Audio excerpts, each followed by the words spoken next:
पुस्तक तुम्ही पुन्हा वाचा।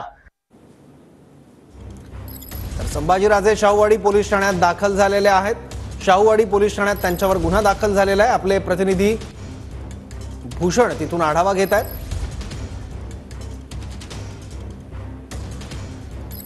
तर संभाजीराजेंवर शाहूवाडी पोलीस स्टेशनमध्ये गुन्हा दाखल झालेला आहे। विशाळगडावरील अतिक्रमणाविरोधात मोहीम उघडलेली होती छत्रपती संभाजीराजेंनी आणि त्यानंतर प्रशासनाकडून त्यांना आश्वस्त करण्यात आलेलं होतं अतिक्रमण बेकायदेशीर जे काही अतिक्रमण आहे ते हटवलं जाईल असं मुख्यमंत्र्यांनी देखील म्हटलेलं होतं।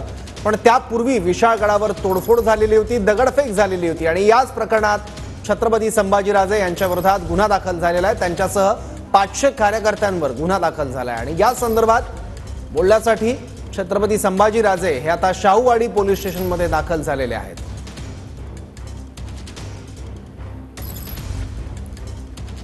विशाळगड अतिक्रमण विरोधी आंदोलन प्रकरणी त्यांच्यावर गुन्हा दाखल झालाय। संभाजीराजेंवर शाहूवाडी पोलीस ठाण्यात गुन्हा दाखल झालाय।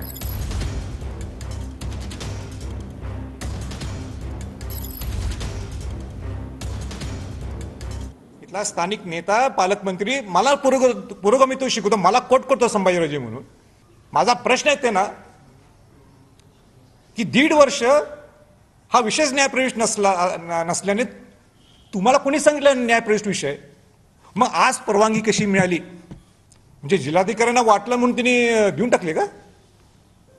बेजबाबदारपणाने पालकमंत्र्यांनी बोलून चालत आणि मला कोट करून, आणि तुम्ही पुरोगामित्व म्हणता। शाहू महाराजांचं पुरोगामित्व मला शिकू नये, मी त्यांच्या घराण्यात माझा जन्म झालाय।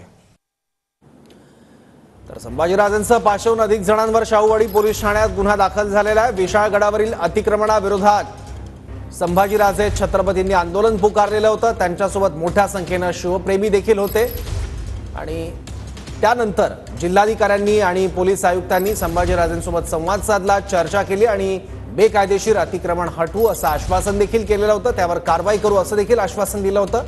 पण या सगळ्या दरम्यान विशाळगडावर तोडफोड आणि दगडफेक सुद्धा झालेली होती आणि याच प्रकरणात संभाजीराजेंवर शाहूवाडी पोलीस ठाण्यात गुन्हा दाखल झाला आहे।